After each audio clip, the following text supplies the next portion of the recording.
안녕하세요. 초중고 자녀교육과 고3 엄마 입시 경험담을 나누고 있는 핫쌤엄마TV의 핫쌤입니다. 잘 지내고 계신가요? 다음 주부터는 중고등학생 우리 아이들 중간고사가 시작되지요. 학년 올라와서 첫 내신 시험이라 아이들도 부모님들도 모두 긴장되실 거예요. 저도 저희 둘째 아이가 지금 고1이라 신경이 좀 쓰인답니다. 그래서 오늘은 시험 기간에 우리 아이 멘탈 관리 꿀팁 5가지를 가지고 찾아왔어요. 그래도 이제 좀 경험이 쌓여서인지 3년 전보다는 긴장이 좀 덜 되는 것 같아요. 저희 첫째 아이가 고등학교에 가서 처음으로 시험 볼 때는 엄마인 저도 왜 이리 긴장되고 떨리는지 아마 대한민국의 고등학생 학부모님들은 저의 심정을 잘 이해하실 거예요. 고3 입시가 올림픽 경기와 같다면 중간 기말고사 시험은 꼭 마치 아이를 세계 선수권 대회에 내보낸 그런 느낌이었어요. 이번엔 아이의 성적이 괜찮을지 어떨지, 기록을 세울 수 있을지 없을지, 폭망한 과목이 있다면 어떡하나 하는 마음으로 시험 기간 일주일을 보냈답니다. 중학교 아이라면 중학교 때 아이가 특목 자사고를 꿈꾸고 있는 부모님이시라면 아이가 절대평가 고등학교 입시에 적용되는 90점 A를 받지 못할까봐 전전긍긍 걱정이 되실 거예요. 저 또한 최상위권이었던 첫째 아이가 그 시험 점수를 A를 받지 못할까봐 굉장히 노심초사했답니다. 저는 두 아이를 초등학교 때까지는 엄마표 학습을 시키다가 중학교 때부터는 공부 독립을 시켰는데 공부는 아이가 자기 주도적으로 해서 공부에 있어서는 엄마인 제가 해줄 게 별로 없었어요. 첫째 아이 인강비를 내준다거나 둘째 아이 학원비를 내준다거나 아이가 사달라고 하는 교재 정도를 사주는 그런 정도였어요. 중학교 3년, 고등학교 3년 이렇게 아이가 시험을 치르면서 아이가 시험 기간에는 부모인 제가 해줄 수 있는 것이 많지는 않았는데요. 아이 공부를 대신 해줄 수는 없는 거잖아요. 그래서 제가 해줄 수 있는 거라고는 일주일이라는 긴 시험 기간 동안에 아이 멘탈이 무너지지 않게 관리해주고 코치해준 게 전부예요. 시험 기간에 아이 멘탈 관리법 5가지에 대해서 한번 말씀드려 보도록 할게요. 중고등학교 시험 기간은 왜 이리 긴지 모르겠어요. 3일 정도만 보고 빨리 끝냈으면 좋겠는데 아이들이 공부할 시간을 주시느라 그런지 중고등학교 시험 기간은 대부분 일주일로 매우 길죠. 아이가 선택한 과목에 따라서는 어떤 날은 하루 한 과목을 보기도 하고 어떤 날은 하루에 3과목을 보기도 하지요. 그리고 어떤 학교는 월요일부터 시작해서 금요일에 끝나기도 하는데 또 어떤 학교는 수요일에 시작해서 주말을 보내고 다음 주 화요일에 끝나기도 해요. 저희 첫째 아이 학교는 전자였고 둘째 아이 학교는 후자였어요. 시험 기간이 이렇게 길면 공부 시간 배분과 더불어 학습량 조절, 멘탈 관리가 들어가야 하는데 공부 시간 배분과 학습량 조절은 아이 몫이니 그건 아이가 알아서 할 것이고 부모가 해줄 수 있는 부분은 아이 멘탈 관리 부분이었어요. 아이가 중학교에 가서 전과목 만점을 맞기도 하고 중고등학교 시절에 전교 1등을 할 수 있었던 부모가 해줄 수 있는 아이의 멘탈 관리법을 한번 말씀드려 보도록 할게요. 첫째, 아이 시험 기간에 아이가 머리를 많이 써야 하니 뇌에 에너지가 많이 필요해서 잘 먹어야 해요. 고기 식단 위주로 이 기간만큼은 먹을 것에 좀 더 신경을 써주는 거죠. 아이가 스트레스를 크게 받으니 아이가 좋아하는 음식을 먹을 수 있도록 해주는 거예요. 가장 최고의 부모님은 맛있는 음식을 해주는 부모님이라고 하는데 음식에 소질이 없는 저는 최고의 부모는 못 될 것 같아요.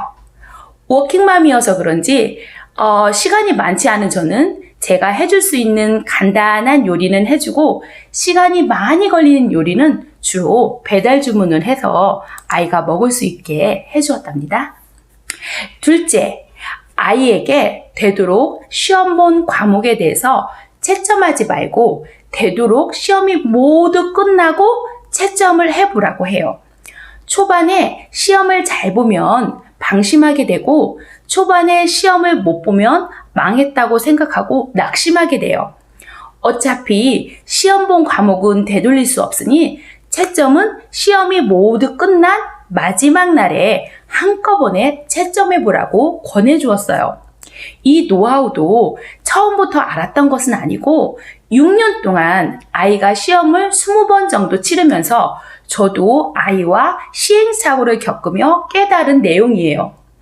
초반에 본 과목 시험 점수를 알면 아이의 멘탈이 흔들릴 수도 있고 나머지 과목에 영향을 주는 것을 최소화한 것이죠. 셋째, 아이에게 시험 잘 봤냐고 묻지 않는 거예요. 저도 처음에는 너무 궁금해서 아이에게 카톡으로 시험 잘 봤냐고 묻기도 했어요. 그런데 아이가 잘 봤다고 하면 기분이 좀 좋겠지만 아이가 망했다고 하면 저도 기분이 안 좋더라고요. 그래서 어느샌가부터는 아이에게 시험 잘 봤냐고 묻지 않았어요. 그냥 시험 보느라고 애썼다고 하면서 다음에 시험 볼 거 잘 준비해 보라고만 말했어요. 사실 아이 표정만 봐도 아이가 시험을 잘 봤는지 못 봤는지 알 수 있어요. 아이가 시험을 못 봤다면 아이 자체가 스스로도 많이 상심해 있을 텐데 잔인하게 시험을 잘 봤냐고 부모가 아이에게 확인 사살을 할 필요는 없는 거겠죠? 이미 시험을 못 본 아이는 자기 스스로가 알고 있고 그것만으로도 상당한 스트레스를 받고 있을 거예요. 넷째, 아이의 친구의 시험 점수를 묻지 않아요. 아이에게는 학교에서 서로 밀어주고 땡겨주는 선의의 라이벌인 친구가 있을 거예요. 부모님 입장에서는 아이 시험 난이도가 기준이 되는 친구잖아요. 우리 아이가 100점이 맞았는데 시험이 너무 쉬워서 100점을 맞은 건지 시험 난이도가 어려운데 100점을 맞은 건지 아마 궁금하실 거예요. 특히나 중학교는 상대평가가 아니라 90점만 넘으면 A를 맞는 절대평가이기 때문에 난이도가 궁금하실 거예요. 그것도 시험 보는 중간에 물어볼 필요가 없는 것 같아요. 시험을 치르고 난 후에 물어봐도 늦지 않고 그리고 아이는 자기가 라이벌 친구보다 잘 보았다면 스스로 알아서 신나서 부모님한테 말할 거예요. 자기 자신을 부모님한테 자랑하고 싶을 때니까요. 다섯째, 아이가 평상시보다 시험을 못 보았을 때, 아이가 시험을 망쳤을 때 부모님이 아이에게 화를 내시거나 그러게 시험 기간에 팽팽 놀더니 내 그럴 줄 알았어 라고 비난하시면서 아이의 가슴에 비수를 꽂으시면 안 돼요. 인생은 길고 시험 한번 망쳤다고 인생이 망하지 않는다고 하시면서 아이를 다독여 주셔야 해요. 왜 원숭이도 나무에서 떨어질 때가 있는 것처럼 저희 첫째 아이도 시험을 크게 망친 적이 있어요. 전교권 성적을 유지하던 저희 첫째 아이는 고등학교 1학년 여름방학에 작년 겨울방학 때부터 다니던 그런 수학학원을 끊게 돼요. 다른 과목은 모두 다 1등급이 나오는데 유독 수학 과목만 2등급이 나오는 거예요. 그래서 아이는 여름방학 때부터 혼자 공부하기로 마음을 먹었고 고2 중간고사를 보았는데 아이는 인생 처음으로 듣도 보도 못한 수학 점수를 받게 되었어요. 미적분 5등급. 그때 그 심정을 어떻게 말로 표현할 수 있을까요? 서울대 직윤을 바라보던 아이였는데 나락으로 떨어진 기분이었다고 할까요? 어느 날 직장에서 돌아왔는데 거실 텔레비전 밑에 꾸깃꾸깃 구겨진 시험지 뭉치가 보였어요. 이게 대체 무슨 일인지 아이에게 물어보니 자신이 이번에 계산 실수를 너무 많이 해서 자기 자신에게 너무 화가 나서 그랬다고 하더라고요.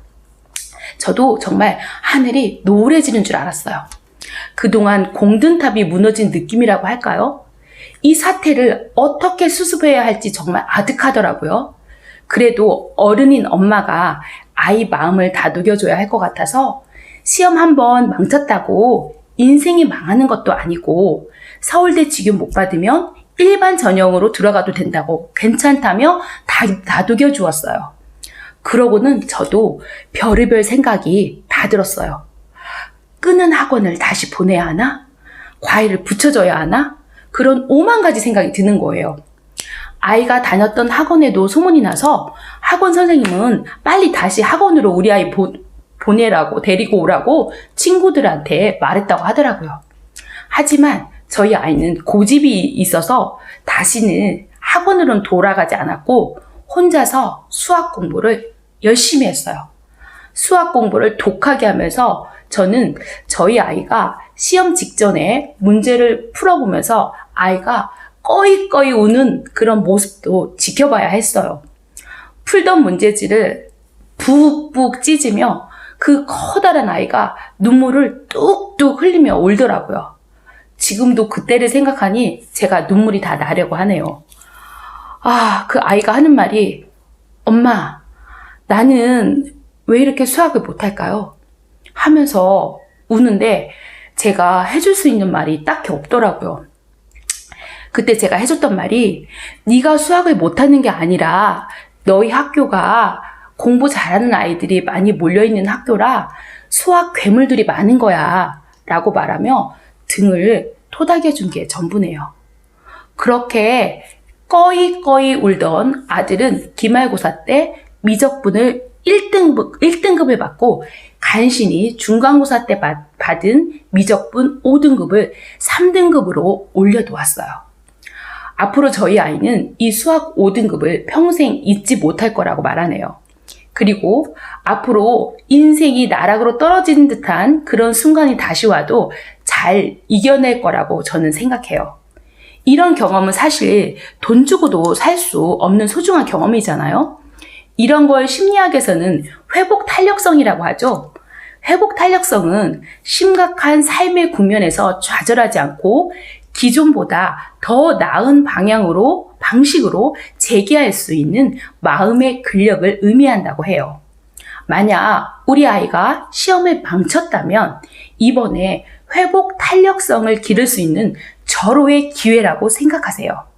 우리 아이는 오뚜기처럼 다시 일어설 거니까요. 자, 오늘의 내용을 한번 정리해 보도록 할까요? 시험 기간에 우리 아이 멘탈 관리 꿀팁 5가지. 첫째, 우리 아이가 뇌에 많은 에너지를 쓰고 있으니 아이가 좋아하는 음식을 충분히 먹게 해주기. 둘째, 채점은 시험이 다 끝난 후에 한꺼번에 해서 멘탈 흔들리지 않게 하기. 셋째, 아이에게 시험 잘 봤냐고 묻지 않고 수고했다고 말해주기. 넷째, 아이 친구의 시험 점수를 물어서 난이도를 확인하려고 하지 않기. 다섯째, 아이가 시험을 망쳤을 때는 비난하지 않고 다독여주기입니다. 어떻게 오늘 제 영상이 자녀 교육하는 데 도움이 되셨을까요? 시청자 여러분의 자녀들 모두 아이가 공부한 만큼 시험 성적이 잘 나오기를 응원합니다. 다음에도 유익하고 알찬 정보를 가지고 또 찾아오도록 하겠습니다. 다음에 또 만나요. 안녕!